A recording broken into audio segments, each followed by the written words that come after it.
মুমিনদেরকে বলা হয়েছে তোমরা কখনো হতাশ হবে না, কারণ তাকদীর লেখা হয়ে গেছে, হতাশার কোনো কারণ নাই।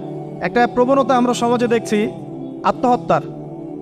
ইয়াং জেনারেশনকে আমরা নসিহত করব যে ভুলেও নিজের জীবনকে বিসর্জন দিতে যাবেন। আল্লাহ রাব্বুল আলামিন আপনাদেরকে সৃষ্টি করেছেন তার ইবাদত করার জন্য এবং তার জমিনে তার দিনটাকে প্রতিষ্ঠা করার জন্য। খেলায় খেলায় আপনার জীবনটা নষ্ট করবেন না, ঠিক আছে ভাই? আল্লাহ বোঝার তৌফিক দান করেন। তো কলম সৃষ্টি করার পরে কিয়ামত পর্যন্ত সব লেখা হয়ে গেছে। এখন আমাদের এই পৃথিবীতে তো মানুষ ছিল না, ছিল? এদিকে মনোযোগ দেন। এই পৃথিবীতে কি আগে মানুষ ছিল? এই পৃথিবীতে আগে কি ছিল তাহলে বলেন? হ্যাঁ, মাশাআল্লাহ। এই পৃথিবীতে আগে কি ছিল? এখন ওরা নাই? সবার সাথেই কিন্তু একটা করে আছে। কমপক্ষে কয়টা করে? সবার সাথে কমপক্ষে একটা করে। আর কোন কোন জায়গা আছে যেখানে জিনের বড় বড় আখড়া আছে। পৃথিবীতে যে জায়গাগুলো থেকে ইসলাম বিরোধী অপতৎপরতাগুলো চলে, ওখানে জিনের আখড়া বেশি। কথা বুঝতে পারছেন? তো জিন জাতিকে আল্লাহ পাক ধ্বংস করে দিয়েছেন তাদের পাপের কারণে, আল্লাহ দ্রোহিতার কারণে, অবাধ্যতার কারণে। এখন আল্লাহ রাব্বুল আলামিন ইরাদা করলেন পৃথিবীতে আমাদেরকে সৃষ্টি করবেন, মানে মানুষকে সৃষ্টি করবেন। আল্লাহ পাক তার সমস্ত ফেরেশতাদেরকে একত্রিত করলেন। ঘটনাটা কিন্তু খুব ইন্টারেস্টিং। আমি জানি এখানে ওলামায়ে কেরামও আছেন, তবে আমি সবার জন্য প্রযোজ্য হয় এমন কথা বলারই চেষ্টা করছি, কারণ অনেকে হয়তো এগুলো নাও জানতে পারে। তো আল্লাহ পাকের ভাষায় আমি যদি বলি, আল্লাহ রাব্বুল আলামিন বলছেন, বা'দা আউযু বিল্লাহি মিনাশ শাইতানির রাজীম, ওয়াইয ক্বালা রাব্বুকা লিল মালায়েকা ইন্নী জাঈলুন ফিল আরদি খলিফা। হে নবী মুহাম্মদ সাল্লাল্লাহু আলাইহি ওয়াসাল্লাম, তুমি স্মরণ করো সেই সময়ের কথা যখন আল্লাহ তোমার রব সমস্ত ফেরেশতাদেরকে ডেকে বলেছিলেন যে ইন্নী জাঈলুন ফিল আরদি খলিফা, আমি জমিনে মানে পৃথিবীতে আমার খলিফা পাঠাতে চাই। কি পাঠাতে চাই? আরো জোরে বলেন। আল্লাহ পাক বলেননি পৃথিবীতে মানুষ পাঠাতে চাই, পৃথিবীতে নতুন কোনো মাখলুক পাঠাতে চাই। আমাদেরকে আল্লাহ পাক সম্মানের শব্দে সম্মানিত করেছেন, বিশেষায়িত করেছেন। আমাদেরকে বলেছেন আমরা আল্লাহর খলিফা, আমরা আল্লাহর খলিফা। এখন আমরা আল্লাহর খলিফা, কিন্তু পৃথিবীতে মানুষ খিলাফা শব্দ সহ্য করতে পারেন। হ্যাঁ, কি অদ্ভুত না? এটা কোরআনের কি শেষের দিকে আছে না প্রথম দিকে আছে? সূরা বাকারার একদম শুরুর থেকে 3টা 4টা 5টা পৃষ্ঠা উল্টালে দেখবেন এই একটা আছে। কোরআন তাহলে শুরু থেকে কখনো খুলেও দেখেনি সে ব্যক্তি। প্রমাণ হলো এটা, সে খুলেও দেখে নাই, অথবা দেখলেও সে এড়িয়ে গেছে। আল্লাহ পাক আমাদেরকে বললেন যে পৃথিবীতে আমি আমার খলিফা পাঠাতে চাই। তাহলে আদম আলাইহিস সালামকে আল্লাহ পাক মুহাব্বতের শব্দে, সম্মানের শব্দে বিশেষায়িত করলেন কি বলে? সুবহানাল্লাহ, সুবহানাল্লাহ। আর খলিফা কাকে বলে এটা আমি আপনাদেরকে বোঝাচ্ছি একটা দোয়া থেকে। এই যে গাড়িতে করে আমরা বাসা থেকে আসলাম বা যখন কোনো সফরে যাই, আমরা একটা দোয়া পড়ি, সুবহানাল্লাযী সাখখারা লানা হাযা ওয়া মা কুন্না লাহু মুকরিনিন ওয়া ইন্না ইলা রাব্বিনা লামুনকালিবুন। এতটুকু তো পড়ি নাকি? বা এগুলো পড়তে হবে? বইমেলায় এসেছি শুধু লেকচার শোনার জন্য না, ছবি তোলার জন্য না। আজকে জীবনটা পরিবর্তন করার নিয়াত করে যাইতে হবে, ঠিক আছে ভাই?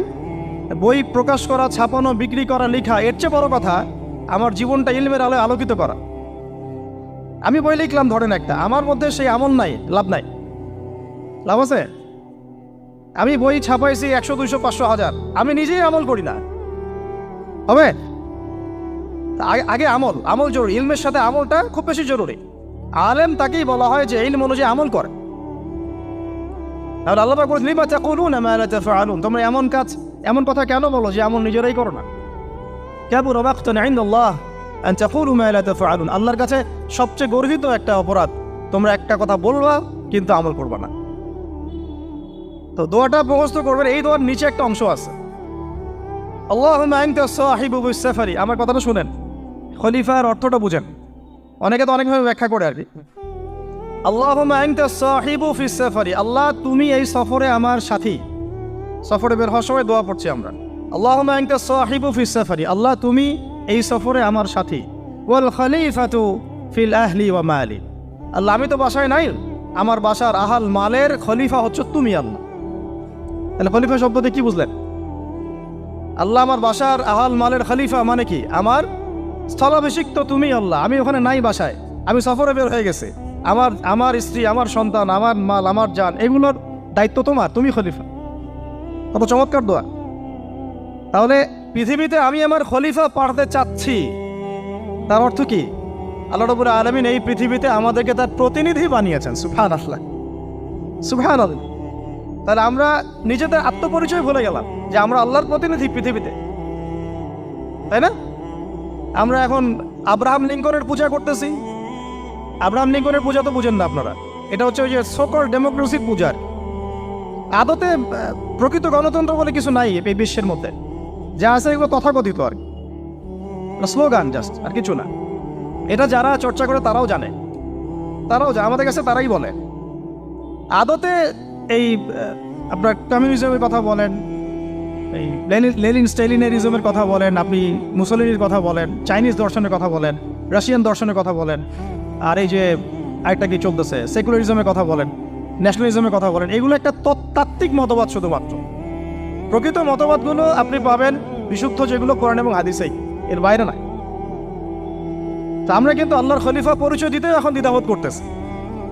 এই জমিনে আল্লাহ পাক আমাদেরকে তার খলিফা বানিয়ে পাঠিয়েছে। এখন খলিফা হলাম কিভাবে? কিসের গুণে খলিফা হলাম? প্রশ্নটা এটা।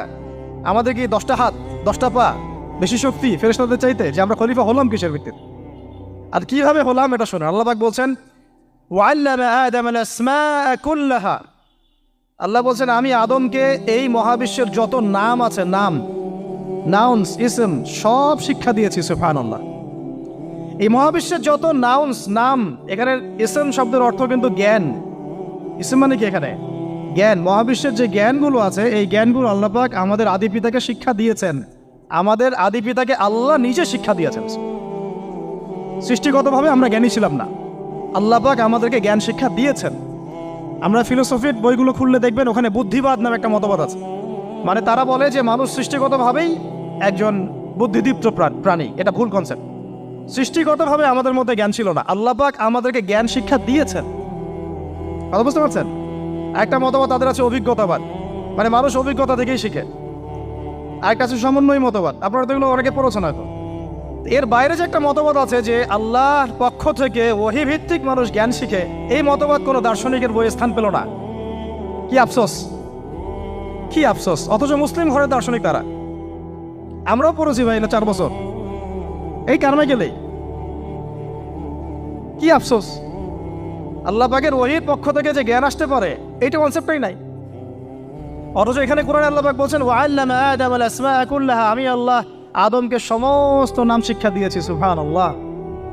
এরপরে এই যে জ্ঞান আদম আলাইহিস সালামকে আল্লাহ পাক শিক্ষা দিলেন, এর ফলশ্রুতিতেই আল্লাহ পাক বললেন যে ওয়াইয কুলনা লিল মালাইকা উসজুদু লি আদম, হে ফেরেশতারা তোমরা এখন আদমকে সিজদা করো। কি ফেরেশতাদেরকে দিয়ে আল্লাহ পাক আমাদের পিতাকে সিজদা করালেন কিসের মানদণ্ডে? কিসের কারণে? জ্ঞানের কারণে। জ্ঞানের কারণে ফেরেশতাদেরকে আল্লাহ পাক বললেন যে এই নামগুলো বলে দাও তো তোমরা। তারা বলতে পারলো না। তারা বললো লা ইলম আল্লাহুম্মা লা ইলমা লানা ইল্লা মা আল্লামতানা। আল্লাহ আমাদের তো সেই জ্ঞান নাই, শুধু ওইটুকু জ্ঞান আছে যা আপনি আমাদেরকে শিখিয়েছেন। তখন আল্লাহ পাক বলেছিলেন যে আমি যা জানি তোমরা তো জানো না। আমি কি বলি নাই যে আমি আসমান জমিনের গায়েবের সব খবর জানি? তখন আল্লাহ বললেন যে তোমরা সবাই সিজদা করো আদমকে। তাহলে আমাদের পিতাকে খলিফা করা হলো, জ্ঞান শেখানো হলো, আল্লাহ পাক নিজে শেখালেন, ফেরেশতা মণ্ডলীদের দিয়ে সিজদা পর্যন্ত করালেন। কিসের মানদণ্ডে? আরো আসতে বলেন, জ্ঞানের মানদণ্ডে। এখন যদি আমরা একটু প্রশ্ন ছুড়ে দেই নিজ নিজ বিবেকে, আমরা কি সেই ওহীর 10টা সূরাও শিখেছি? 10টা পারা কি পড়া হয়েছে কখনো? 10টা সূরারও কি অর্থ জানি? অনেকে তো 10টা আয়াতের অর্থ জানি না। আমরা কি সেই ওহীর 10টা হাদিস শিখেছি? তাহলে আমরা কোথায় সম্মান খুঁজতেছি? পশ্চিমাদের কাছে? বলেন। সত্যি সবচেয়ে আফসোস লাগে আমার একটা জিনিস, যে মুসলিমরা আমরা এখন আমাদের আত্মপরিচয় ভুলে যাচ্ছি, আর আল্লাহ পাক আমাদেরকে যেখানে সম্মান রেখেছে ওইখানে সম্মান না খুঁজে আমরা অন্যের দাসত্বের সম্মান খুঁজতেছি। আল্লাহ আমাদেরকে বোঝার তৌফিক দান করে। এটা অজ্ঞতার কারণে হচ্ছে। আমাদের কাজ তাদেরকে সচেতন করা বা তাদেরকে মেসেজ পৌঁছে দেয়া। আমরা উগ্র পন্থা অবলম্বন করব, আমরা হিকমার সাথে প্রজ্ঞার সাথে মানুষকে বোঝানোর চেষ্টা করব, এগুলো বোঝানোর অংশ।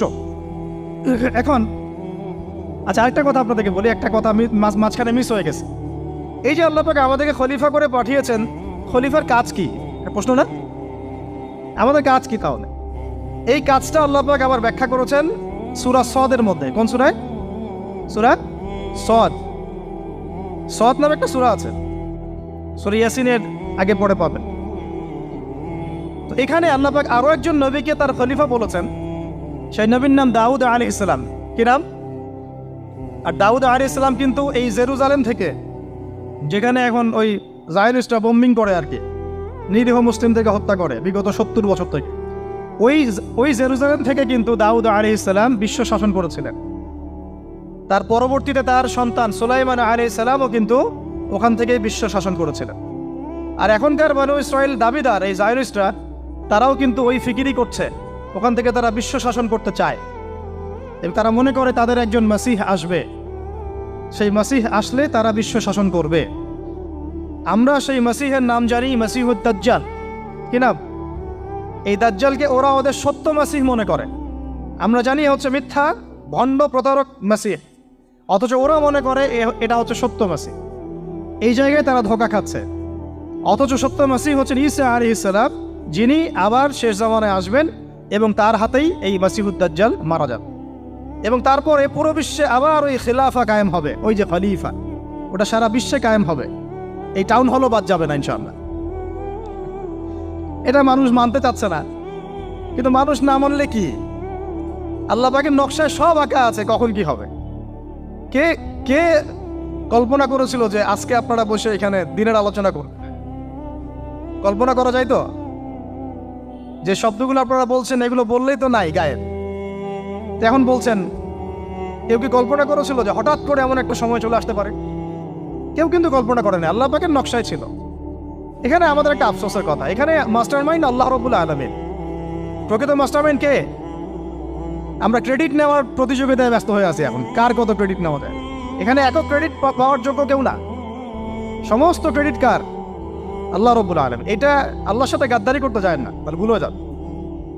কারণ আমি বারবার বলেছি আপনাদেরকে, কোরআন থেকে একটা শিক্ষা আমরা শিখেছি, একটা কম যখন মাজলুম থাকে, দুর্বল মাজলুম জুলুমের শিকার হচ্ছে, আল্লাহ পাক সেই কমটাকে বাঁচান, কোনো না কোনো একজন ত্রাণকর্তাকে পাঠান, কোনো একটা সূরতে আল্লাহ পাক সেই কমকে বাঁচায় দেন।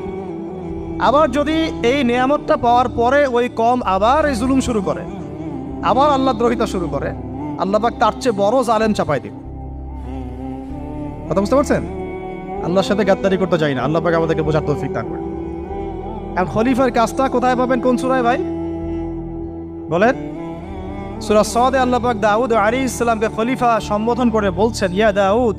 কি চমৎকার আহ্বান! ইয়া দাউদ, হে দাউদ, ইন্না জাআলনাকা খলিফাতান ফিল আরদ। দেখো, আমি আল্লাহ তোমাকে পৃথিবীতে খলিফা করেছি। কি করেছি? খলিফা করেছে। তোমার কাজ কি শোনো। ফাহকুম বাইনান নাসি বিল হক।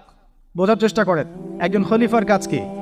খলিফা মানে আল্লাহর প্রতিনিধি, জমিনে যে দায়িত্বশীল, অন্য মানুষের উপরে যে দায়িত্বশীল, তার কাজ ফাহকুম বাইনান নাসি বিল হক, মানুষের মাঝে ন্যায় বিচার প্রতিষ্ঠা করবে, এটা তোমার কাজ। তাহলে এখন যারা আমরা এই জায়গায় আছি বা ভবিষ্যতে আসব, আরও কাল আগাতে থাকবে, সময় আগাতে থাকবে, নতুন নতুন নেতৃত্ব আসবে, সবার ফাংশন একটাই, ফাহকুম বাইনান নাসি বিল হক। আমাদের কাজ হবে মানুষের মাঝখানে কি করা? ন্যায় বিচার, বিচার ফয়সালার ক্ষেত্রে ইনসাফ করা, ন্যায় বিচার করা। তো ন্যায় বিচার তো এখন জাদুঘরে আছে নাকি? হ্যাঁ, কোনো কোনো ক্ষেত্রে আমরা চাই না যে ন্যায় বিচার জাদুঘরে যাক, আমরা চাই আবারও ন্যায় এবং সাম্যের সমাজ প্রতিষ্ঠা। ইনশাআল্লাহ এরপর থেকে আমরা কোনো অন্যায় সহ্য করব না। ইনশাআল্লাহ এরপর থেকে আমরা কোনো জল্লাদতন্ত্র কায়েম করতে দিব না। আমাদের যা আছে তাই নিয়ে প্রতিবাদ হবে ইনশাআল্লাহ। কারণ এখনকার প্রজন্ম প্রতিবাদের ভাষা বুঝে। এখন যদি আপনারা আবার সেই প্রাচীন জুলুমের তন্ত্রে মন্ত্রে ফিরে যান, তাহলে আল্লাহর গজব চলে আসবে, বড় গজব। তো খলিফার কাজ কি ভাই? কি কাজ বললাম বলেন? মানুষের মাঝখানে ন্যায় বিচার প্রতিষ্ঠা করা। আচ্ছা, আরো আছে, আয়াত শেষ হয় নাই। আল্লাহ পাক বলছেন ওয়ালা তাত্তাবিউল হাওয়া। আর ন্যায় বিচার করতে গিয়ে নিজের দাসত্ব মানে প্রবৃত্তির অনুসরণ করো না। ন্যায় বিচার করতে গিয়ে নিজের প্রবৃত্তির অনুসরণ করো না, মন গড়া বিধানের অনুসরণ করো না। আমার মামা, আমার চাচা, আমার খালু পার করে দিও না। প্রবৃত্তির অনুসরণ মানে কি? মন যাচাই তাই করো না। ন্যায় বিচার করতে গিয়ে আল্লাহ পাকের বিধান মেনে চলো। আর সূরা মাইদাতে আল্লাহ পাক বলেছেন আয়াত নাম্বার 44, 45, 47-এ, ওয়ামান লাম ইয়াহকুম বিমা আনজালাল্লাহ ফাউলাইকা হুমুল কাফিরুন। যারা আল্লাহ পাকের হুকুম অনুযায়ী বিচার ফয়সালা করে না তারা কাফির। 45-এ গিয়ে আল্লাহ বলছেন ওয়ামান লাম ইয়াহকুম বিমা আনজালাল্লাহ ফাউলাইকা হুমুল ফাসিকুন। যারা আল্লাহ পাকের বিধান অনুযায়ী বিচার ফয়সালা করে না এরা ফাসিক, পাপাচারী। 47 নম্বর আয়াতে গিয়ে আবার বলছেন ওয়ামান লাম ইয়াহকুম বিমা আনজালাল্লাহ ফাউলাইকা হুমুজ জালিমুন। যারা আল্লাহর হুকুম বিধান অনুযায়ী বিচার ফয়সালা করে না এরা জালেম। তো কাফেরও বলেছেন আল্লাহ, ফাসিকও বলেছেন, জালেমও বলেছেন। তাহলে বিচার ফয়সালা করার ক্ষেত্রে আল্লাহ পাকের বিধানকে সর্বোচ্চ অগ্রাধিকার দিতে হবে। নিজের প্রবৃত্তির অনুসরণ করা যাবে না। যদি করে তাহলে কি হবে? ইউদিল্লাকা আন সাবিলিল্লাহ, তাহলে এটা তোমাকে আল্লাহর রাস্তা থেকে সরায় নিয়ে যাবে। এর ফলে কি হবে?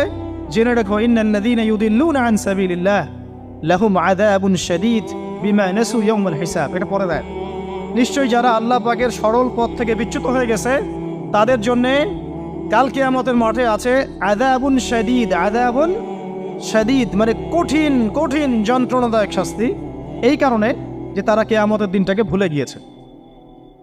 শাদীদ এর অর্থটা কি এটা বোঝার জন্য আপনাকে সূরা হাদীদ পড়তে হবে। কোন সূরা? আসলে কোরআনের আয়াতগুলো হচ্ছে আকাশের তারার মতো। তারা দেখবেন আকাশের, তারা দেখাও সুন্নত। ইসলাম তো রসকসহীন ধর্ম না রে ভাই, সবকিছুই আছে এখানে। আসলে আমরা জানি না বলে আমরা মনে করি যে এখানে কোনো বিনোদনই নাই, তাই না? এই গান বাজনা না করলে কি হয়? মন শান্তি হয়? এরকম একটা ভাব। যদি আপনি কোরআনের ভিতর ঢুকে যান, আপনার হৃদয়ে এমন নূর আসবে, এমন তৃপ্তি আসবে যে ওগুলো আপনার শুনতে ইচ্ছা করবে না। আপনি কান বন্ধ করে ফেলবেন, নিজেই বলতেই হবে না। এখন কিছু নতুন ইসলামিস্ট আসছে, তারা এগুলোকে ইসলামের অন্তর্ভুক্ত বলে মনে করার দাবি করতেছে যে এগুলো তো নিষেধ নাই, এগুলো তো নিষেধ করা হয় নাই। কতটুকু জানেন ইসলাম সম্পর্কে আপনি? না জেনে কেন কথা বলেন? নবী সাল্লাল্লাহু আলাইহি ওয়াসাল্লাম রাস্তা দিয়ে হাঁটছেন, ওই সময় তো অনেক পূজা অর্চনা ইত্যাদি হতো মক্কায়। তো এখানে ঢাকঢোলের শব্দ আসছে। নবী সাল্লাল্লাহু আলাইহি ওয়াসাল্লাম নিজের 2 আঙ্গুল কানের মধ্যে ঢুকিয়ে দিলেন, দিয়ে পাশে একজন সাহাবী তাকে জিজ্ঞাসা করছেন হাঁটতে হাঁটতে হাঁটতে হাঁটতে, তুমি কি এখন আওয়াজ শুনতে পাচ্ছ? সাহাবী বলেন, না ইয়া রাসূলুল্লাহ, এখন আওয়াজ শুনতে পাচ্ছি না। তখন তিনি কান বের করলেন। এটা নবীর সুন্নত। আর আমরা নবীর সুন্নতকে উল্টাই দিচ্ছি কিভাবে দেখেন, আমাদের কানেই এখন ইয়ারফোন। উনি যেটা শুনে কান বন্ধ করতেন ওইটা আমরা কানে ঢুকায় রাখছি একবার। আল্লাহ আমাদেরকে বোঝার তৌফিক দান করেন। দেখেন, আমরা তো সবাই পাপী। আমার মনে হয় না আমরা কেউ নবী সাল্লাল্লাহু আলাইহি ওয়াসাল্লামের সুপারিশ ছাড়া পার পাবো, এমনটা মনে হয় না আমার। সবাই পাপী, আপনি আমি আমরা সবাই। তো যে নবীর সুপারিশ আমরা প্রত্যাশা করছি, সেই নবীর সুন্নতকে যদি এইভাবে অবজ্ঞা করতে থাকি তাহলে কি সুপারিশ পাবো ভাই? কি মনে হয় আপনাদের? অ্যাটলিস্ট সুন্নতকে তো সম্মান করতে হবে নাকি? আল্লাহ বোঝার তৌফিক দান করেন। আমি তাহলে যেটা বলছিলাম যে আল্লাহ পাকের বিধান অনুযায়ী বিচার ফয়সালা করতে হবে, এটা খলিফার কাজ। ন্যায় বিচার করতে হবে মানুষের মাঝখানে, এবং নিজের প্রবৃত্তির অনুসরণ করা যাবে না, তাহলে আল্লাহর পথ থেকে দূরে সরাই দেবে। এখানেই বললাম শাদীদ বুঝতে গেলে আপনাকে কোন সূরা পড়তে হবে? সূরা হাদীদ। আকাশের তারার কথা কেন বললাম? যে আকাশের তারাগুলো যদি মেলাতে পারেন দেখবেন বিভিন্ন শেপ তৈরি হয়। প্রত্যেকটা তারার অবস্থানের গাণিতিক একটা ব্যাখ্যা আছে। যারা অ্যাস্ট্রোনমি নিয়ে পড়াশোনা করেন তারা জানেন, এগুলো সবাই জানবেন না। প্রত্যেকটা তারাকে আল্লাহ পাক এত সূক্ষ্মভাবে স্থাপন করেছেন যে যদি সামান্য একটু ডানে বামে এগুলো সরে যায়, মহাবিশ্বের এই স্থিতিশীলতা নষ্ট হয়ে যাবে। এবং এটার কসমও আল্লাহ পাক কোরআনে করেছেন সূরা ওয়াকিয়ার মধ্যে। কোন সূরা? সূরা ওয়াকিয়াতে আল্লাহ পাক বলেছেন, ফালা উকসিমু বিমাওয়াকিইন নুজুম। আমি তারার অবস্থান স্থলের স্থিতির কসম করে বলছি। আল্লাহ পাক এর কসম করেছেন। কত গুরুত্বপূর্ণ জিনিস, ঠিক আছে? তো পরেরগুলো বললাম না। সূরা হাদীদ কেন পড়বেন? সূরা হাদীদ আল্লাহ পাক বলেছেন যে ওয়ানজালনাল হাদীদা ফীহি বাসুন শাদীদ। এই যে শাদীদ বুঝাতে গিয়ে হাদীদে আসছে। আল্লাহ পাক বলছেন যে আমি আল্লাহ পৃথিবীতে আসমান থেকে লোহা নাজিল করেছি। অবাক করার বিষয় না? লোহার খনি খুঁজতেছেন আপনারা মাটির নিচে, তাই না? আল্লাহ পাক বলছেন আমি লোহা নাজিল করেছি, আনজালনা, ঠিক যেমন ইন্না আনজালনাহু ফি লাইলাতুল কদর, আমি লাইলাতুল কদরে কোরআন নাজিল করেছি, আসমান থেকে নাজিল হয়েছে, তাই না? এরকমই ওয়ানজালনাল হাদিদা, আমি হাদিদ লোহা নাজিল করেছি, ফিহি বাসুন শাদীদ, যে লোহার মধ্যে আছে কঠিন শক্তি আছে। আয়রন যে অণু পরমাণুগুলো, এগুলোর শক্তি সবচেয়ে বেশি না? কেমিস্ট্রিতে আপনারা পড়েছেন। তাহলে এখন আল্লাহ পাক বলছেন কিয়ামতের দিন তাদের জন্য আযাবুন শাদীদ, যারা আল্লাহ পাকের খলিফার দায়িত্ব পালন করবে না, যারা খলিফার দায়িত্ব পেয়েও ন্যায় বিচার করবে না, ইনসাফ করবে না, প্রবৃত্তির অনুসরণ করবে, ঠিক আছে, আল্লাহর পথ থেকে বিচ্যুত হয়ে যাবে, তাদের জন্য কিয়ামতের মাঠে এই শাস্তি আছে। তাহলে আমরা কি খলিফা শব্দ বুঝতে পারলাম? আমাদের পিতা যে খলিফা, এটা কি বুঝতে পারলাম? তাহলে এখন বলেন তো, প্রত্যেক নবী কি আল্লাহর খলিফা ছিলেন না? ছিলেন কি না? প্রত্যেক নবী কি আল্লাহর বিধান দিয়ে বিচার ফয়সালা করেন নাই? মানুষের মাঝখানে ইনসাফ করেন নাই? ন্যায় বিচার প্রতিষ্ঠা করেন নাই? এরপরে সাহাবায়ে কেরামের যুগে তারা কি ন্যায় বিচার প্রতিষ্ঠা করেন নাই? তাহলে হঠাৎ করে কি হলো বিশ্ববাসীর মধ্যে যে একেবারে কোরআন হাদিস এর মৌলিক বিষয়গুলো, এগুলো সব পাশ কাটিয়ে আমরা মানব রচিত বিধানগুলোর দিকে চলে গেলাম? রহস্যজনক না বিষয়টা? এটা হচ্ছে দাজ্জালীয় একটা শাসন আসতেছে সামনে। দাজ্জাল নিজেকে খোদা বলে দাবি করবে এবং সে সমস্ত মানব জাতিকে বোঝাবে যে সেই খোদা, নাউযুবিল্লাহ। সে অনেক ভেলকি দেখাবে, মানুষকে তার দিকে টেনে নিয়ে আসবে, এমনকি সে এক হাতে জান্নাত এক হাতে জাহান্নাম নিয়ে করবে। নবীজি বলেছেন যে তার জান্নাতে প্রবেশ করবে ওটাই তার জাহান্নাম, আর যে তার জাহান্নামে প্রবেশ করবে সেটাই হচ্ছে জান্নাত। তাহলে পুরো বিশ্ববাসীকে আল্লাহ থেকে দূরে সরিয়ে একটা গডলেস ওয়ার্ল্ডে রূপান্তরিত করার একটা তৎপরতা চলছে, লক্ষ্য করতেছেন না?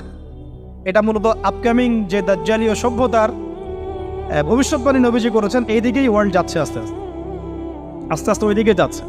তবে নবীজি এটাও বলেছেন সাল্লাল্লাহু আলাইহি ওয়াসাল্লাম যে আমার উম্মতের মধ্যে একটা তয়ফা, একটা দল, কিছু মানুষ সবসময় হকের উপর অটল থাকবে ইনশাআল্লাহ, কিন্তু তাদের সংখ্যা হবে খুব কম। এখন আমাকে আপনারাই বলেন যে ওই হকের উপর অটল থাকতে হলে আমার সেই জ্ঞান লাগবে কি লাগবে না? বলেন। যেই জ্ঞান আমাদের পিতাকে শেখানো হয়েছে, দেখবেন প্রত্যেকটা মানুষের মধ্যে কিছু প্রতিভা আছে, সৃজনশীলতা আছে, আছে না? একটা বুদ্ধিদীপ্ত একটা তাড়না মানুষের ভিতরে কাজ করে। এটা কোত্থেকে আসছে জানেন? আমাদের পিতার ডিএনএ থেকে আসছে। আমাদের পিতার ডিএনএ থেকে, আমরা কিন্তু সবাই তার সন্তান। এরপরে পৃথিবীতে মানুষ পাপাচারে যখন লিপ্ত হলো প্রচণ্ড রকম, তখন নূহ আলাইহিস সালামকে আল্লাহ পাক পাঠান এবং তিনি প্রায় 950 বছর দাওয়াতের কাজ করলেন, 40টা বা 80টা পরিবার ইসলাম কবুল করল। তখন আল্লাহ পাক এই মুমিনদেরকে বাদ দিয়ে সবাইকে গারদ করে দিলেন, ধ্বংস করে দিলেন। মানে আমরা যারা পৃথিবীতে এখন বেঁচে আছি, যে আপনি আমি, আপনাদের নাম আমি জানি না, আমরা যারা বেঁচে আছি, আমরা কিন্তু কোনো না কোনোভাবে ওই 40 বা 80 পরিবারের সন্তান। আমরা আত্মীয়, কিন্তু আমরা সবাই কিন্তু আত্মীয়, জানেন? 40টা বা 80টা পরিবার বাদ দিয়ে বাকি সব মানুষকে আল্লাহ পাক ধ্বংস করে দিয়েছিলেন নূহ আলাইহিস সালামের মহাপ্লাবনে। ঘটনা জানেন না? 40 বা 80টা পরিবারকে বাদ দিয়ে বাকি সবাইকে আল্লাহ পাক ধ্বংস করেছেন ওই মহাপ্লাবনে। তাহলে এখন এই বিশ্বে যত মানুষ আছে তারা কয়টা পরিবারের সন্তান? ওই 40-80। আমরা কোনো না কোনোভাবে একে অপরের আত্মীয় হই, মুসলিম অমুসলিম সবাই, মুসলিম অমুসলিম সবাই। আমরা যে অসাম্প্রদায়িকতার কথা বলি না, এই শব্দটাকে ভালো অর্থে নেওয়া যায়। কি অর্থে? অন্যান্য ধর্মাবলম্বী মানুষ যারা, তারা তাদের ধর্ম স্বাধীনভাবে পালন করবে, কোনো সমস্যা নেই, আমরা তাদের এই কাজে বাধা দিতে যাব না। একইভাবে আমরা আমাদের ধর্ম স্বাধীনভাবে পালন করব, তারা এখানে কোনো বাধা দিতে পারবে না। সিম্পল। তারা তাদের উৎসব তাদের মতো পালন করবে, আমরা আমাদের উৎসব আমাদের মতো পালন করব। না আমি মূর্তি পাহারা দিতে যাব, আর না আমি মূর্তি ভাঙতে যাব। সিম্পল। আমি পাহারাও দিতে যাব না, ভাঙতেও যাব না। সিম্পল। আমরা কি কুরবানিতে তাদেরকে বলতে পারবো ভাই আসেন আমার বাসায় দাওয়াত খান? এটা হয় কখনো? লাকুম দীনুকুম ওয়ালিয়া দিন, আপনাদের দিন আপনাদের, আমাদের দিন আমার। সিম্পল। এই অর্থে ঠিক আছে। কিন্তু সব ধর্ম মিলে যে নতুন ধর্ম বানানোর চেষ্টা করা হচ্ছে বাংলাদেশে, এটা ঠিক নাই। এটা শুভঙ্করের ফাঁকি। সব ধর্ম মিলে নতুন ধর্ম করার কোনো সুযোগ নাই। আমরা সবাই এক পরিবারের সন্তান। এখন আমাকে বলেন, নূহ আলাইহিস সালামের একটা ছেলে ছিল, নাম জানেন? কি নাম বলেন? কে? না, মাশাআল্লাহ। কয় ছেলে ছিল তার? হ্যাঁ না, মূলত চারজন সন্তান থেকে বড় বড় চারটা গোত্র সৃষ্টি হয়েছে। শাম এক সন্তানের নাম কি? এটাকে কেন্দ্র করে এই যে সিরিয়ান কন্টিনেন্টে, পুরো প্যালেস্টাইন, সিরিয়ান, অ্যারাবিয়ান কন্টিনেন্টে যত মানুষ তার বংশধর। ঠিক আছে? হাম, একটা সন্তানের নাম হাম। এখান থেকে আফ্রিকার যে কালো কালো মানুষগুলো সব তাদের বংশধর। একটা হচ্ছে ইয়াফাস, ইউরোপিয়ান যারা সাদা চামড়া সব এদের বংশধর। আরেকটা যে কেনান। এই ছেলেটা কি বলেছিল? বাবা ডাকছে নৌকায় আসো তাড়াতাড়ি, নৌকায় আসো তাড়াতাড়ি, না হলে আজকে আল্লাহ পাক আযাব দিয়ে ধ্বংস করে দিবে। সে নবীর সন্তান হওয়ার পরেও আল্লাহ প্রদত্ত ওহীর জ্ঞানকে মূল্যায়ন না করার কারণে ধ্বংস হয়ে গেল। আর ওই 40টা বা 80টা পরিবার নাজাত পেল কিভাবে? আল্লাহর পক্ষ থেকে নাজিলকৃত ওহীর জ্ঞানকে প্রাধান্য দিয়ে আনুগত্য করে। তাহলে কোন জ্ঞানকে আমরা প্রাধান্য দিব ভাই? আমি বলছি না যে আমরা দুনিয়াবী জ্ঞানগুলোকে শিখবো না, ওই প্রসঙ্গে আমি একটু পরে আসছি যে আমরা শিখবো এবং কিভাবে শিখবো, কতটুকু শিখবো। আগে এই অংশটুকু শেষ করি। ঠিক একইভাবে আপনারা কি আদ জাতির নাম জানেন? আদ, সামুদ। ওই যে সৌদি আরব এখন যেখানে লাইন বানাচ্ছে, লাইন প্রজেক্ট, ওই আল-ওলা বলে, আল-ওলা লাইন প্রজেক্ট বানাচ্ছে, দেখবেন অনলাইনে। ওই জায়গা দিয়ে নবী সাল্লাল্লাহু আলাইহি ওয়াসাল্লাম তাবুক যুদ্ধের সময় গিয়েছিলেন। যাওয়ার সময় তিনি বলেছিলেন, তোমরা মাথা নিচু করে কান্নাকাটি করতে করতে এখান থেকে অতিক্রম করো। সাহাবীরা মাথার উপর কাপড় দিয়ে কান্নাকাটি করতে করতে জায়গাটা পার করেছেন, কারণ ওই জায়গায় সামুদ জাতি ছিল যাদেরকে ধ্বংস করা হয়েছে। ওটা হচ্ছে এখন পর্যটন স্পট। সুবহানাল্লাহ। তো আদ এবং সামুদ জাতিকেও আল্লাহ পাক ধ্বংস করলেন, কিন্তু তাদেরকে করেন নাই যারা ওহীর জ্ঞানকে প্রাধান্য দিয়েছেন। ইব্রাহিম আলাইহিস সালাম কোন জ্ঞানের বদৌলতে আল্লাহকে চিনলেন? মানব রচিত জ্ঞান নাকি আল্লাহর পক্ষ থেকে নাজিলকৃত জ্ঞান? বলেন। মূসা আলাইহিস সালাম কোন জ্ঞানের বদৌলতে ফিরআউনের মতো এই যে কি বলবো প্রতাপশালী একজন শাসকের সামনে দাঁড়িয়ে বুক ফুলিয়ে ইসলামের দাওয়াত দিলেন? কোন জ্ঞানের আলোকে? ওহীর জ্ঞান। আর ওহীর জ্ঞান যখন নাজিল করা হয়েছে তখন তিনি দোয়াটা পড়ছিলেন, রব্বি ইশরাহ লি সাদরি ওয়া ইয়াসসির লি আমরি ওয়াহলুল উকদাতাম মিন লিসানি ইয়াফকাহু কওলি। প্রত্যেক নবী, ইউসুফ আলাইহিস সালাম কারাগারে 12 বছর থেকেছেন। কত বছর? 12 বছর। আমাদের অনেক ভাই এরকম 5 বছর, 7 বছর, 10 বছর, 12 বছর থেকেছে আছে। এমনও মানুষ আছে, এখন বলা যায় তাই বলি, যে ওই যে একটা শব্দ শুনেছেন আয়না ঘর, ওখানে দীর্ঘদিন ছিল, তারপরে নাই, কোথায় গেছে আল্লাহই ভালো জানে। ইউসুফ আলাইহিস সালামও এরকম কারাগারে ছিলেন। কত বছর? 12 বছর। কিন্তু আল্লাহ পাক তাকে এমন একটা জ্ঞান শিক্ষা দিয়েছিলেন, তিনি স্বপ্নের ব্যাখ্যা বলতে পারতেন, যে কোনো স্বপ্নে। রাজা স্বপ্ন দেখলেন যে 7টা গাভী, জীর্ণ শীর্ণ গাভী, মোটা তাজা গাভীকে খেয়ে ফেলছে, স্বপ্নের ব্যাখ্যা কেউ দিতে পারে না। কিন্তু ওই জেলখানায় 2জন ছাড়া পাওয়া মানুষ, ছাড়া পাইছে 2জন আর কি, 2জনের মধ্যে একজন বেঁচে আছে, একজন নাই। মানে 2জন বসে বসে ইউসুফ আলাইহিস সালামকে বলছিলেন যে আমরা একটা স্বপ্ন দেখলাম যে আমার মাথায় রুটি আছে, পাখি এসে রুটি খেয়ে ফেলছে। আর আমি স্বপ্ন দেখলাম যে আমি শরাব পান করাচ্ছি, ব্যাখ্যা কি? ইউসুফ, তোমাকে সত্যবাদী বলে জানি। ইউসুফ আলাইহিস সালাম বললেন, তোমার মাথায় রুটি যেটা খেয়ে নিচ্ছে তার মানে তোমাকে শুলদণ্ড দেওয়া হবে, আর তুমি যে পানি পান করাচ্ছ তার মানে তুমি নাজাত পাবে, ছাড়া পাবে। হলেও তাই। আর যে নাজাত পাবে তাকে ইউসুফ আলাইহিস সালাম বলে দিলেন যে তুমি রাজদরবারে গিয়ে আমার কথা বলো, আমার কথা আলোচনা করো। তো সে ভুলে গিয়েছিল। পরে যখন এই স্বপ্নটা দেখলো বাদশা, তখন বাদশা সবাইকে ডাকলো, ডেকে বললো যে এই গাভীর স্বপ্নের ব্যাখ্যা কি? তখন এই ব্যক্তির মনে পড়ছে, আর ইউসুফ তো ব্যাখ্যা দিতে পারে। সে গিয়ে ইউসুফ আলাইহিস সালামকে ডেকে নিয়ে আসতেছে যে এই রাজা স্বপ্ন দেখছে, ব্যাখ্যা কি? স্বপ্ন কিন্তু আপনার কাছে শুনে একটা স্বাভাবিক মনে হচ্ছে, আরে গাভীর আবার স্বপ্নের কি ব্যাখ্যা? তখন ইউসুফ আলাইহিস সালাম ব্যাখ্যা দিলেন যে 7 বছর ফসল ফলবে আপনাদের এলাকায়, তারপরের 7 বছর হবে দুর্ভিক্ষের সময়। কিসের সাথে কিসের ব্যাখ্যা? এই জ্ঞান কে শিখালেন তাকে? এই ইন্টারপ্রিটেশনের জ্ঞান কে শিখালেন? তাহলে জ্ঞানের মূল উৎস কে? আমার কথা বলার উদ্দেশ্য কি বুঝতে পারছেন? যত জ্ঞান তার মূল উৎস কে? স্বপ্ন একটা জ্ঞান, যদি সেটা সত্য হয়।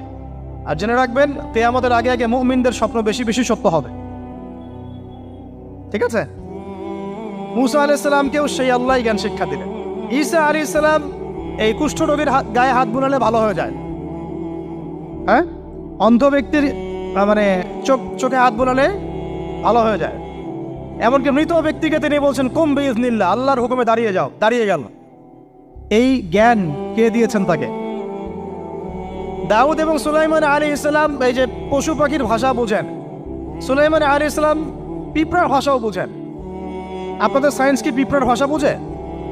হ্যাঁ, আমরা তো এখন সায়েন্সকে সবকিছুর মানদণ্ড মনে করি, তাই না? সায়েন্স যদি বলে হ্যাঁ তাহলে হ্যাঁ, না বললে না।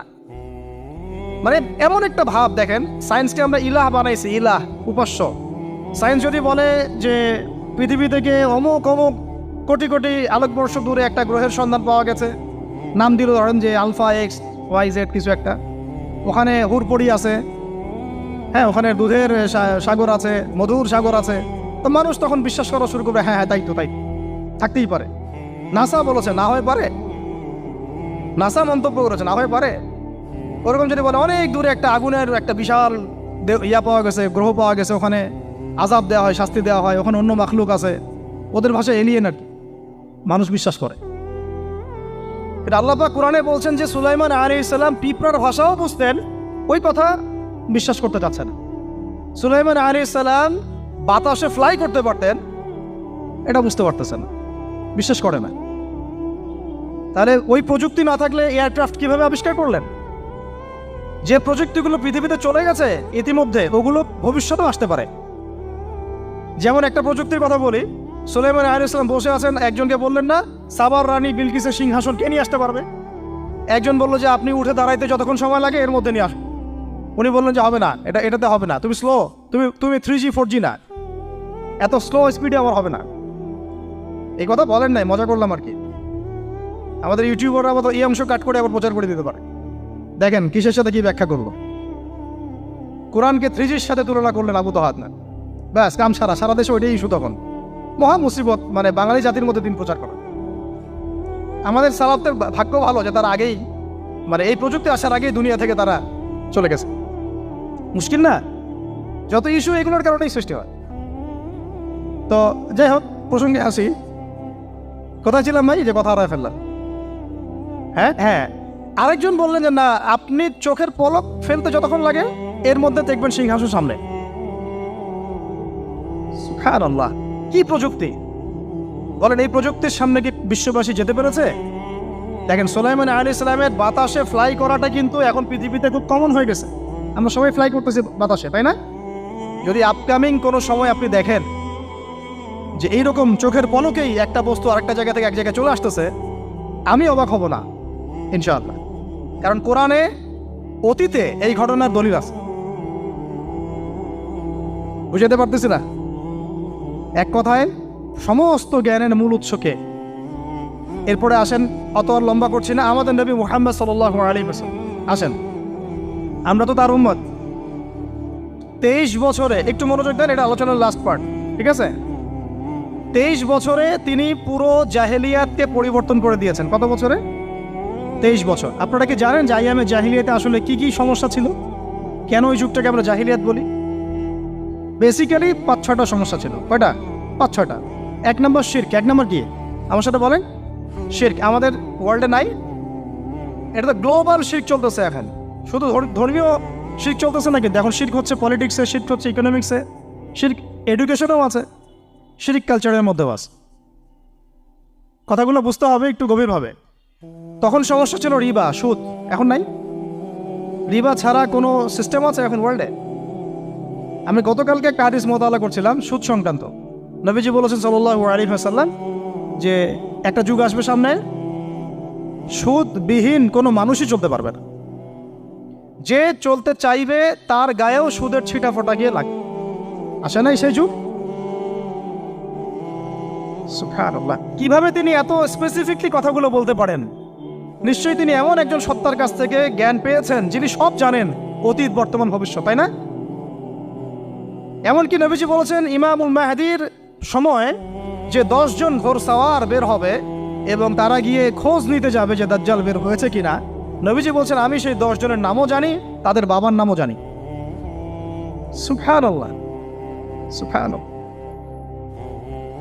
কিয়ামতের মাঠে আলী রাদিয়াল্লাহু আনহু, আবু বকর রাদিয়াল্লাহু আনহু, ওমর, উসমান রাদিয়াল্লাহু আনহুম আজমাইন, তাদের হিসাবটা কেমন হবে ওইটাও নবী সাল্লাল্লাহু আলাইহি ওয়াসাল্লাম আগেই বলে দিয়েছে। সবচেয়ে দ্রুত হিসাব হবে এই উম্মতের আলী ইবনে আবি তালিব রাদিয়াল্লাহু আনহু। যাবেন, বেরোবেন, শেষ। কি মানুষ, তার জীবনীটা পড়ে দেখবেন। আমি শেষের দিকে বলে দিব আপনাদেরকে আজকে, এবং এটা রেকর্ডেড থাকবে, ইনশাল্লাহ অনলাইনে দিয়ে দিব, যে আপনারা কোন কোন সাবজেক্টের বই কিনবেন। বইমেলা তো শুধু মানে আসলেন একটা র্যান্ডমলি বই কিনলেন এমন না, টপিক ধরে ধরে সাবজেক্ট ওয়াইজ বই কিনতে হবে। ঠিক আছে ভাই? বই কেনার পিছনে টাকা পয়সা খরচ যদি না করেন, মানে দিনের জন্য অর্থ ব্যয় করার মানসিকতা না থাকে, এলেম পাওয়া যাবে।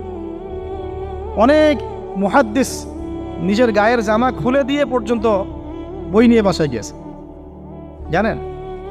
তাদের সমস্ত সম্পত্তি বিক্রি করে দিয়েছেন বই কেনার জন্য।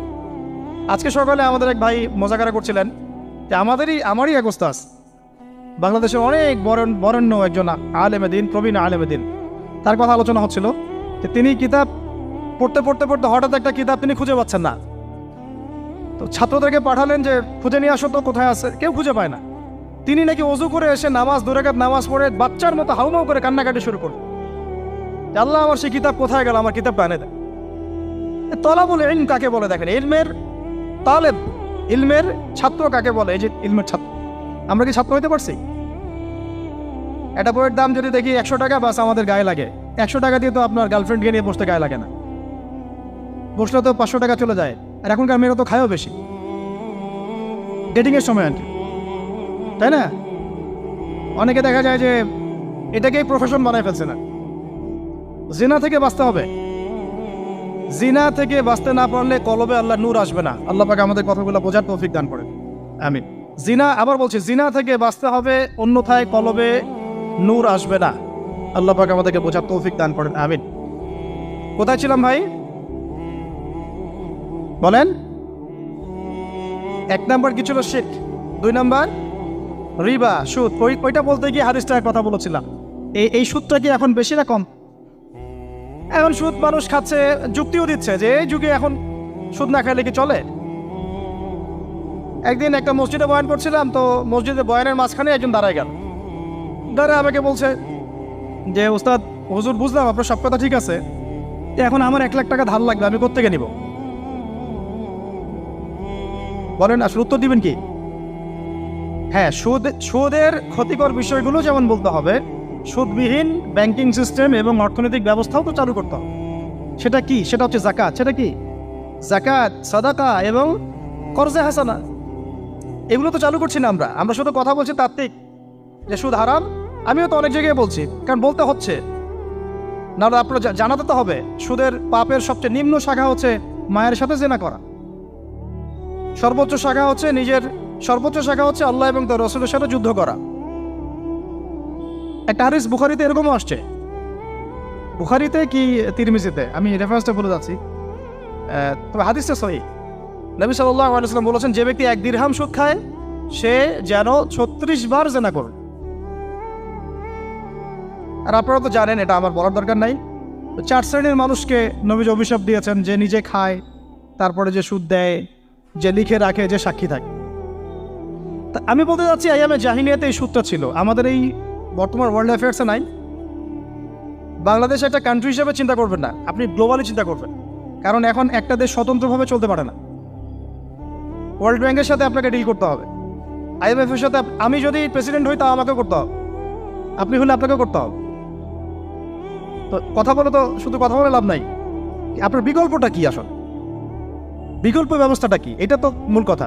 ইকোনমিক্স নিয়ে কতগুলো কিতাব আছে এখানে, ইসলামিক ইকোনমিক্স নিয়ে আমরা কতগুলো কিতাব ছাপাইছি, বর্তমান ওয়ার্ল্ড অ্যাফেয়ার্স নিয়ে আমরা কতগুলো কিতাব ছাপাইছি।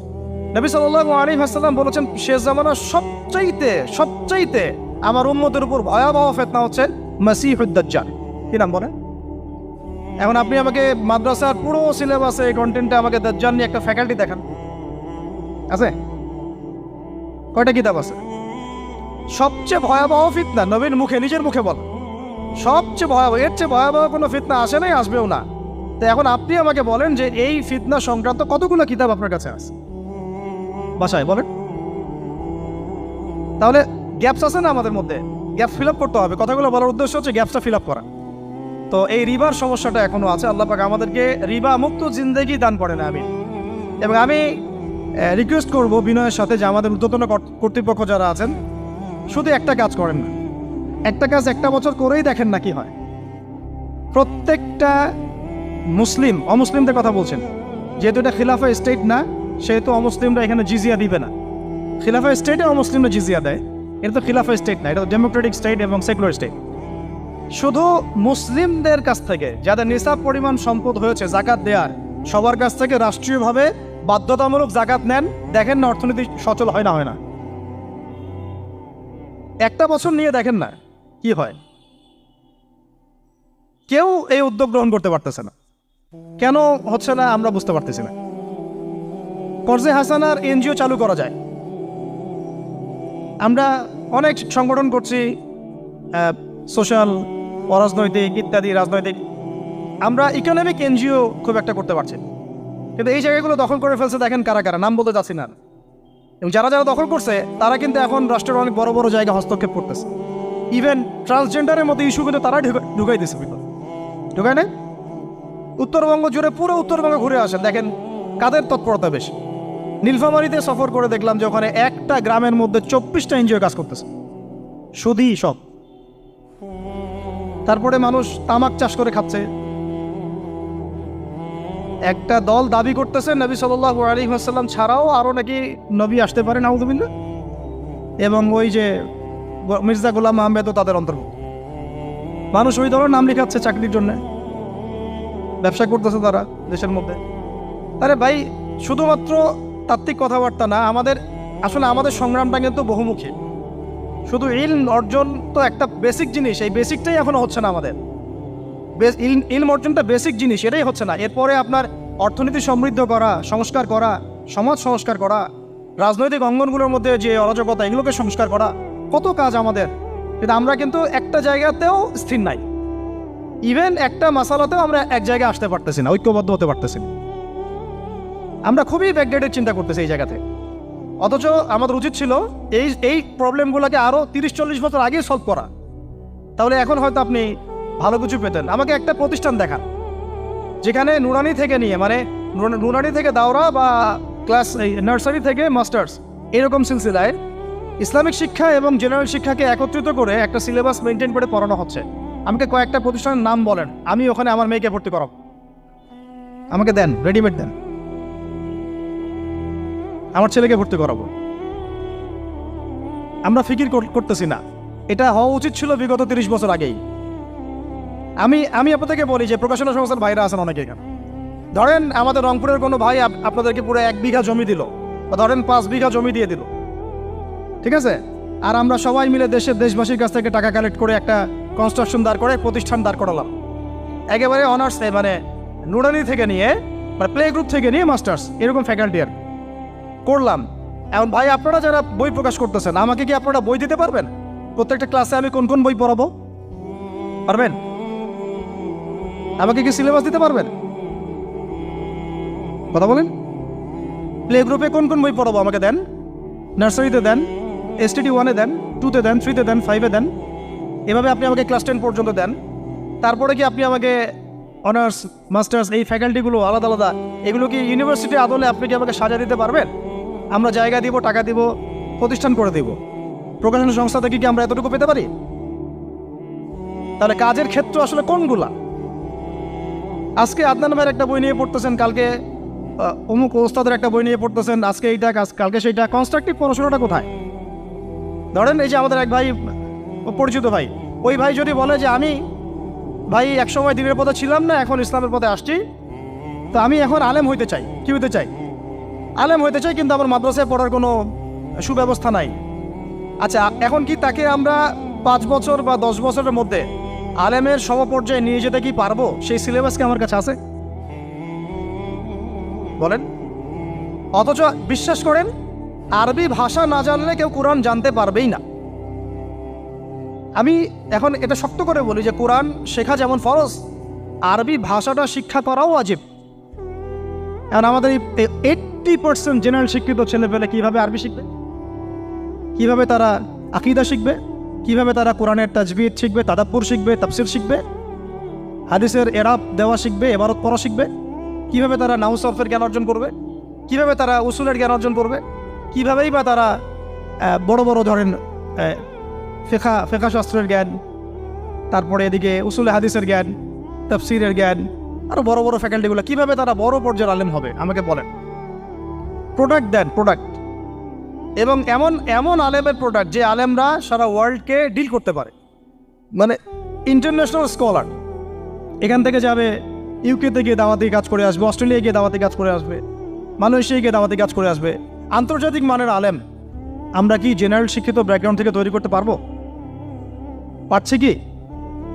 আর আপনারা আমাকে বলেন তো ভাই, যে কত পার্সেন্ট মানুষ জেনারেল শিক্ষিত আর কত পার্সেন্ট মানুষ মাদ্রাসায় শিক্ষিত? কাদের পরিসংখ্যানটা বেশি? তারা কি, তাদের কোনো অবদান রাখার কোনো সুযোগ নাই? এখন যদি এই ক্লাসিক্যাল পড়াশোনা না হয়, ইলমের এই গভীরতায় না যায় এবং বড় বড় ওলামায়ে কেরামদের সোহবতে তারা না আসে, তাহলে কিভাবে তারা বিশুদ্ধ ইসলাম শিখবে আর প্রচার করবে আর প্রতিষ্ঠা করবে?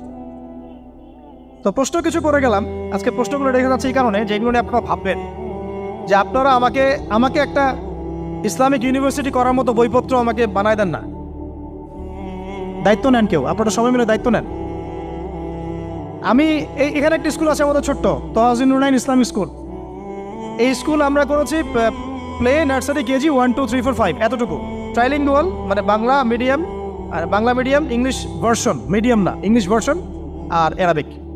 এই সিলেবাসটুকু করতে, এই 8টা ক্লাসের সিলেবাস করতে আমাকে 7 দিন 8 দিন একেবারে বাংলা বাজার ঘাটাঘাটি করে, ওই আমরা আগে তো ইংলিশ মিডিয়ামে পড়াশোনা করতাম, ওই অক্সফোর্ডের বই ঘাটাঘাটি করো, ব্রিটিশ কাউন্সিলের বই ঘাটাঘাটি করো, তারপরে ওদের ম্যাথামেটিক্স, ওদের সায়েন্স, আবার এই মাদ্রাসার অ্যারাবিক, আবার এই সরকারি কারিকুলামের বই, এগুলো ঘাটতে ঘাটতে ঘাটতে একটা সিলেবাস আমরা দাঁড় করাতে পারছি।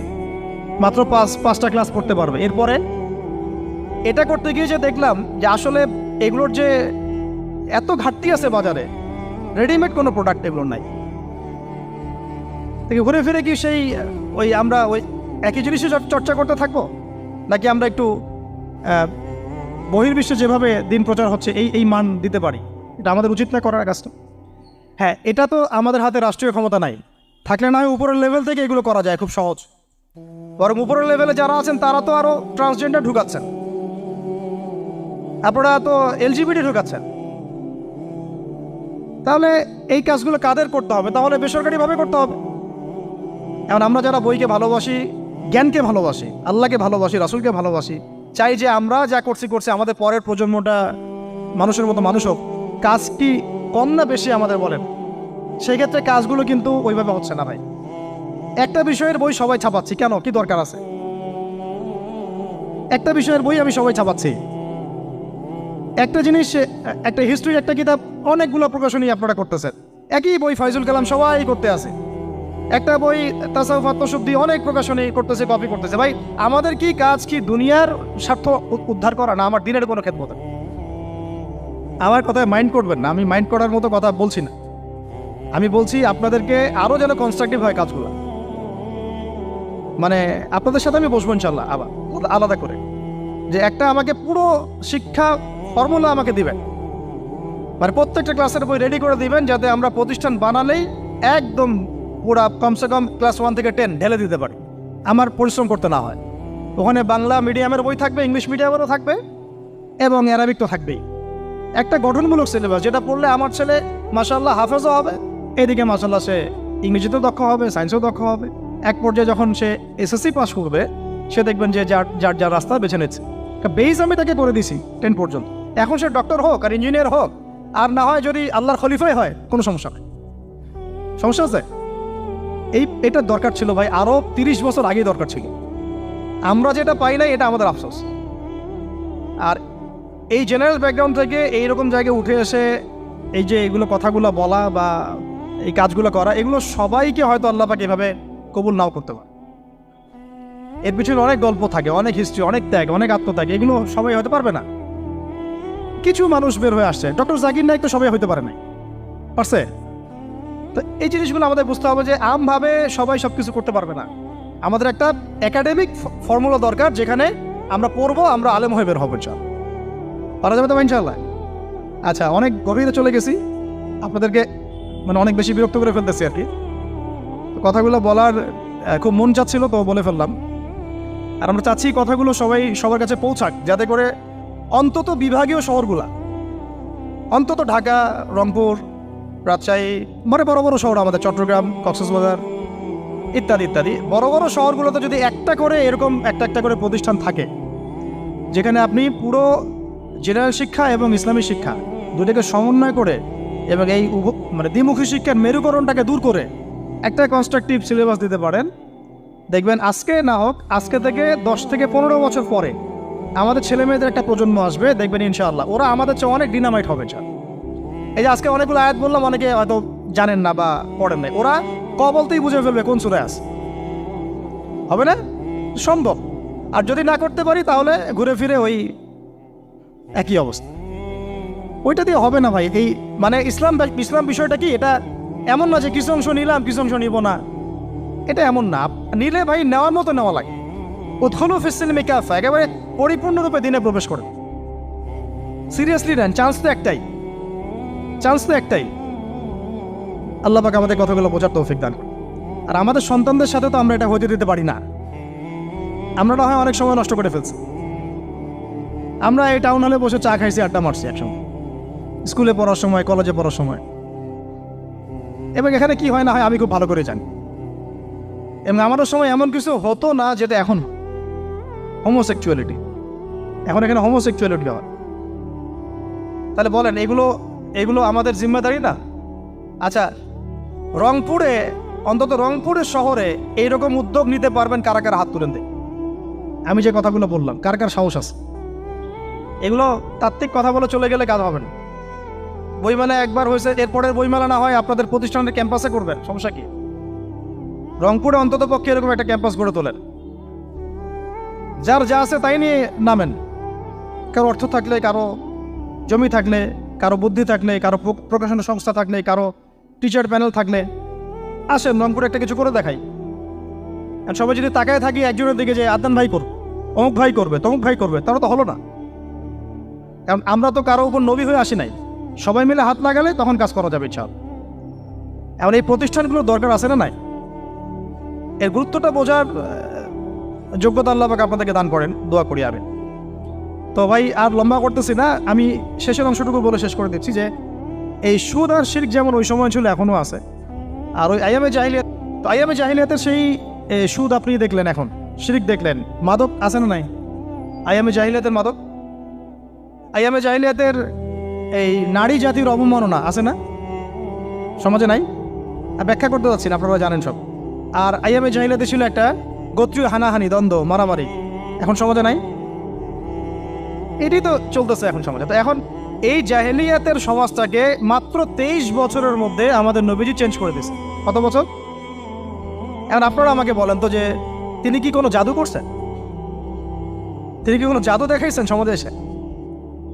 মানুষকে মারছেন? মানুষকে কি তিনি মানে কঠোর ছিলেন?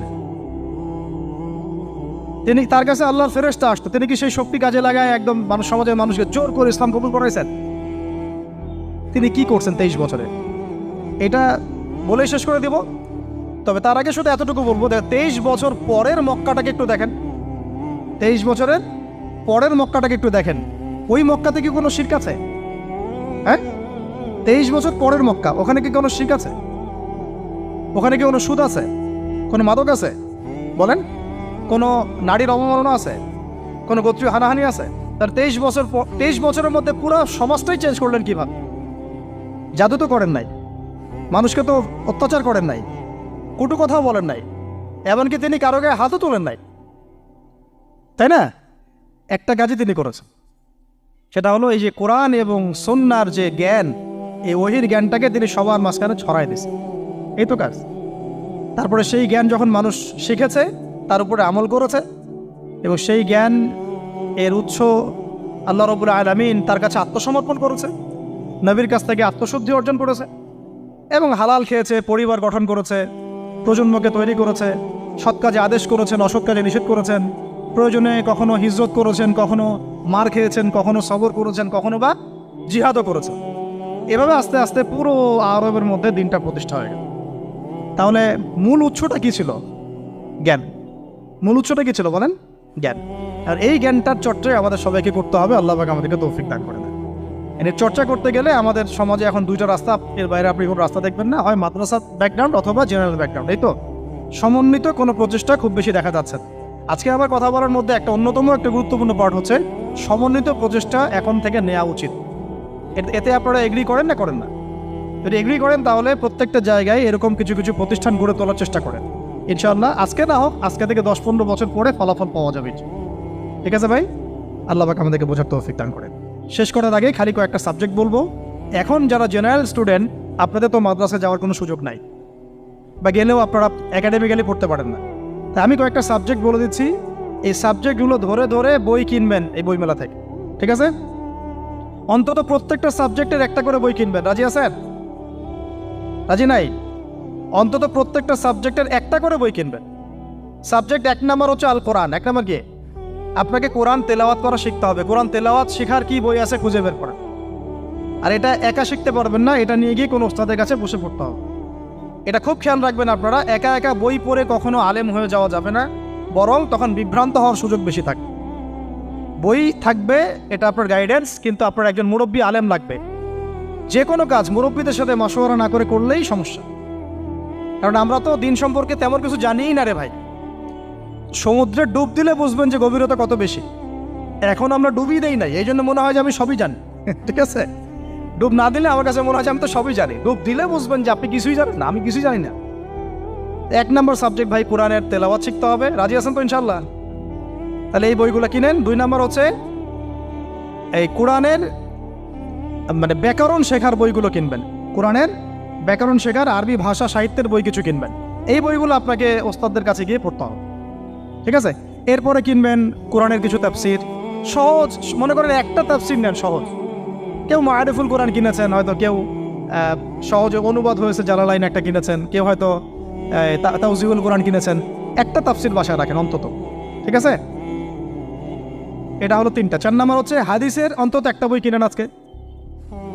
হাদিসের সহজ কিতাব কিনবেন। অনেকে দেখা যায় যে ভাই একেবারে হেদায়েত পেয়ে সহিহ বুখারী নিয়ে বসে যান। একেবারেই গলত কাজ আপনাদের, একেবারেই গলত কাজ। সহিহ বুখারী পড়তে গেলে 12 বছর সময় লাগে মানুষ। ওই লেভেলে যাইতে একটা মানুষের 12 বছর সময় লাগে। ওটা সবার প্রথমে ওটা খুললে তো আপনি হাদিস বুঝবেনই না। মনে হবে যে হাদিস কোরআনের সাথে সাংঘর্ষিক, এরকম মনে হবে। সহজ থেকে 1 লাফে কি আমরা ক্লাস 10-এ যাই? আগে তো ক্লাস 1-এ ভর্তি হয়েছেন, তাহলে হাদিসের শাস্ত্রে আসছেন, আগে বুখারী ধরতে গেলেন কেন? সবার আগে আপনি মৌলিক কিছু হাদিসে আরবাইন কিনেন, ফয়জুল কালাম কিনেন। আস্তে আস্তে আপনি বুলুগুল মারামে যান, রিয়াদুস সালিহিনে যান, মিশকাতে যান। আস্তে আস্তে আপনি তিরমিজি নাসাই করতে করতে সহিহ বুখারীতে যাবেন, সমস্যা নাই। ঠিক আছে? হাদিস আরেকটা বললাম, কটা হলো? 4টা-5টা। হ্যাঁ, আগে বল কি? কোরআন, আরবি ভাষা সাহিত্য, তারপরে তাফসীর আর হাদিস। 4টা বলেছে। 5 নম্বর হচ্ছে সিরাত। 5 নম্বর কি? নবীর জীবনী যে পড়ে নাই সে নবীকে চিনে না। নবীর জীবনী না পড়লে না কোরআন বুঝতে পারবে না আর হাদিস বুঝতে পারবে। তো নবীর জীবনের অন্তত একটা বই কিনে যান এখান থেকে, অন্তত একটা। 60টা কি 70টা নবীর জীবনী আছে এই বইমেলাগুলোতে, খুলে দেখেন। আমার কাছে সবগুলোই আছে। এই চট্টগ্রামে ভাইরা যখন ছিলেন লালখানে কয়দিন আগে, আমি ভাইদের কাছ থেকে বই কিনেছি, নিজে কিনেছি প্রায় 70,000 টাকা একদিনেই। আর ওনারা আমাকে হাদিয়া দিয়েছেন মনে হয় আরো 30,000 টাকার হবে। তো এক পুরো বই ব্যাগ গাড়ি ভর্তি। তো প্রায় 60, আমি গুনে দেখলাম যে প্রায় 50 থেকে 60টা সিরাতের কিতাব আছে বাজারে। একটা তো কিনেন, অন্তত একটা সিরাতের কিতাব তো অন্তত কিনেন। তারপরে ইসলামের ইতিহাসের বই কিনেন। 6 নম্বর ইসলামের ইতিহাসের বই কিনেন। 7 নম্বর ইতিহাস না জানলে কিন্তু আমরা শেকড় চিনতে পারবো না। 7 নম্বর হচ্ছে এই 4 খলিফার জীবনী, সাহাবীদের জীবনী, তাবেঈদের জীবনী, ইমামদের জীবনী, এগুলো কিনেন।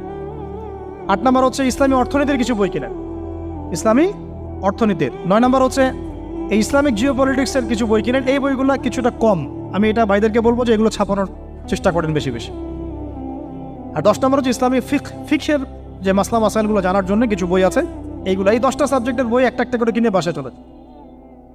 আর একটা নসিহত করবো, বরেণ্য আলেমদের বই পড়বেন। মানে আমি একটা বই ধরেন কালকে বের করে ফেললাম, ভাই আবু তো আদনান ভাই লিখছে বলেই যে আপনাকে ওটা কিনতে হবে জরুরি না, এটা জরুরি না। সবার আগে আপনি বরেণ্য আলেমদের বইগুলো আগে পড়বেন, তারপরে আপনার একটা মেজাজ এমনি তৈরি হয়ে যাবে যে কোনটা হক আর কোনটা বাতিল এটা আপনি নিজেই বুঝতে পারবেন তখন।